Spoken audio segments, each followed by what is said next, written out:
Hello everyone, welcome back to our channel rise for excellence. आज के इस video में हम एचपी पुलिस के एमसीक्यू डिस्कस करने वाले हैं। ये हमारी सीरीज का पार्ट 3 है। तो चलिए आज का वीडियो शुरू करते हैं। हमारा जो आज का फर्स्ट क्वेश्चन है वो 2006 के एग्जाम में आया था और क्वेश्चन है कि रिसेंटली गटेड 10th सेंचुरी बौद्ध टेम्पल इज एट, यानी कि रिसेंटली जो है एक बौद्ध टेम्पल को जो है डिस्ट्रॉय किया गया था, वो कौन से स्थान पर था। हमारे ऑप्शन है रिब्बा, कुल्लू, मनाली एंड कांगड़ा। इस क्वेश्चन का करेक्ट आंसर है रिब्बा। अगर आप देखें तो रिब्बा जो है वो किन्नौर डिस्ट्रिक्ट में है और यहाँ पे एक 10th सेंचुरी का बौद्ध टेम्पल था जिसको हाल ही में जो है वो डिस्ट्रॉय किया गया था। और अगर आप देखें तो रिब्बा जो है वो लैंड ऑफ ग्रेप्स कहा जाता है क्योंकि यहाँ पे जो है ग्रेप्स बहुत ज्यादा मिलते हैं। हमारा नेक्स्ट क्वेश्चन है कि कितने मेन पुराण्स हैं। हमारे ऑप्शंस हैं 19, 17, 16 एंड 18। इस क्वेश्चन का करेक्ट आंसर है 18। हमारे जो है मेन पुराण 18 है और अगर आप उप पुराण की बात करें तो वो भी 18 है। यहाँ पे आपको जो है 4 लाख श्लोक जो है वो देखने को मिलेंगे और अगर आप पुराण का मीनिंग देखें तो दैट इज एंशिएंट ओल्ड, यानी कि पुराना।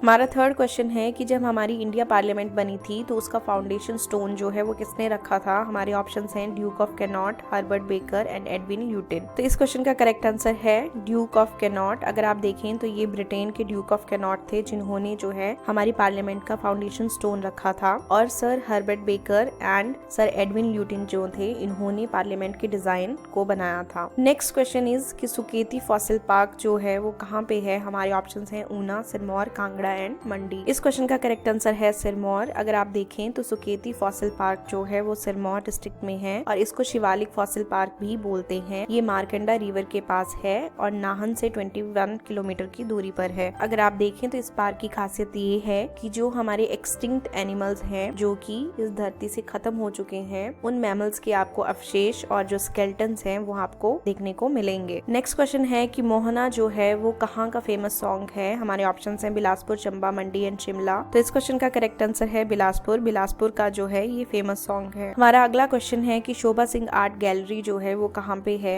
हमारे ऑप्शंस हैं अंद्रेटा, भवाना, सिद्धबाड़ी एंड बैजनाथ। इस क्वेश्चन का करेक्ट आंसर है अंद्रेटा। अगर आप देखें तो अंद्रेटा जो है वो पालमपुर के पास है। यहाँ पे जो है ये आर्ट गैलरी है। अगर आप शोभा सिंह जी के बारे में देखें तो ये इंडिया के 20th सेंचुरी के बहुत बड़े आर्टिस्ट रह चुके हैं। इनका जन्म जो है वो 29 नवंबर 1901 में हुआ था और अगर आप देखें तो इनकी जो माता जी हैं उनका नाम था बीबी अचरन और इनके फादर का नाम था देव सिंह। जब ये छोटे थे तभी इनके फादर और मदर की जो है वो डेथ हो चुकी थी और इन्होंने जो है ये कला खुद सेल्फ प्रैक्टिस से सीखी थी। नेक्स्ट क्वेश्चन है कि जो आर्यंस थे वो कौन सी लैंग्वेज का प्रयोग करते थे। हमारे ऑप्शन है संस्कृत, हिंदी, तमिल एंड इंग्लिश। इस क्वेश्चन का करेक्ट आंसर है संस्कृत लैंग्वेज। आर्यंस जो है वो संस्कृत लैंग्वेज को यूज करते थे और हमारी जो ये भाषा है संस्कृत, इसके बारे में बहुत अमेजिंग फैक्ट्स हैं। तो चलिए कुछ फैक्ट्स जो है वो देख लेते हैं। सबसे पहली बात ये है कि संस्कृत जो है वो वैदिक कल्चर से आ रही है। बहुत पुराने टाइम से जो है हम इस भाषा का प्रयोग कर रहे हैं और अब ये नासा ने भी प्रूव किया है कि जो संस्कृत लैंग्वेज है वो बहुत ही टेक्निकल और सिस्टमेटिक लैंग्वेज है। उनके हिसाब से संस्कृत लैंग्वेज जो है वो सबसे अच्छी लैंग्वेज है कंप्यूटर्स के लिए और एल्गोरिदम्स के लिए। अगर आप देखें तो वर्ल्ड में 17 कंट्रीज ऐसी हैं जहाँ पे संस्कृत के लिए अलग से यूनिवर्सिटीज हैं और वहाँ पे जो है उनका काम है इस सब्जेक्ट के ऊपर रिसर्च करना। नेक्स्ट इंपॉर्टेंट पॉइंट ये है कि नासा में भी जो है एक सेपरेट डिपार्टमेंट है संस्कृत का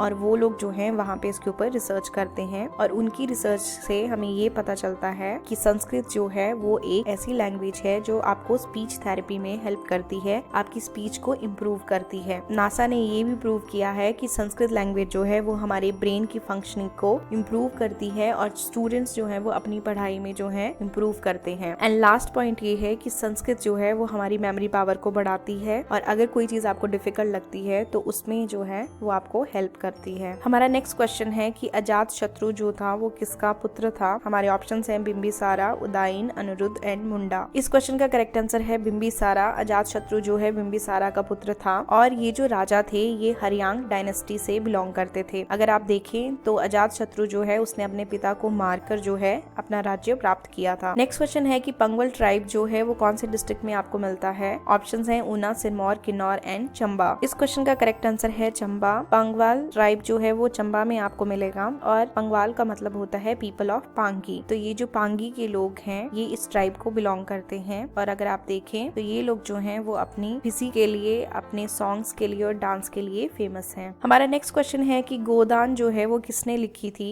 हमारे ऑप्शंस है मुंशी प्रेमचंद, धर्मवीर भारती, अमृता प्रीतम एंड कृष्णा सोबती। मिलती। इस क्वेश्चन का करेक्ट आंसर है मुंशी प्रेमचंद। अगर आप देखें तो गोदान का मतलब होता है गाय का दान करना। ये एक फेमस हिंदी नॉवल है जो मुंशी प्रेमचंद जी ने लिखी थी और इसको सबसे पहले पब्लिश किया गया था 1936 में। हमारा आज का लास्ट क्वेश्चन है कि एड्स डे कब मनाया जाता है। हमारे ऑप्शन हैं 2 दिसंबर, 1 दिसंबर, 5 दिसंबर एंड 18 दिसंबर। इस क्वेश्चन का करेक्ट आंसर है 1 दिसंबर। वर्ल्ड एड्स डे जो है 1 दिसंबर को मनाया जाता है और ये 1988 से हम मना रहे हैं। ये एक इंटरनेशनल डे है और ये इसलिए मनाया जाता है ताकि लोगों को जो है वो एड्स की अवेयरनेस हो, उनको इस डिजीज के बारे में पता चले। अगर आप देखें तो एड्स जो है वो HIV वायरस से होता है। एड्स का फुल फॉर्म है एक्वायर्ड इम्यूनो डेफिशिएंसी सिंड्रोम। इसका मतलब ये है कि जब आपको ये डिजीज होता है तो आपका इम्यून सिस्टम जो है वो बहुत वीक हो जाता है, क्योंकि आजकल जैसे कोरोना चला है वो भी हमारी इम्यूनिटी पे अटैक कर रहा है। वैसे ही जो एड्स का वायरस है HIV, वो हमारी इम्यूनिटी को जो है वो बहुत वीक कर देता है, जिसकी वजह से हमें सिंड्रोम हो जाता है। सिंड्रोम का मतलब है कि हमें जो है बहुत सारी अलग अलग बीमारियां लगना शुरू हो जाती हैं एक साथ। अगर आप HIV का फुल फॉर्म देखें तो that is human immuno deficiency virus. तो हमारे आज के वीडियो में बस इतना ही। अगर आपको ये वीडियो हेल्पफुल लगा हो तो हमारे चैनल को सब्सक्राइब एंड शेयर करें। आप हमें फेसबुक में, टेलीग्राम में और इंस्टाग्राम में भी ज्वाइन कर सकते हैं। Thank you.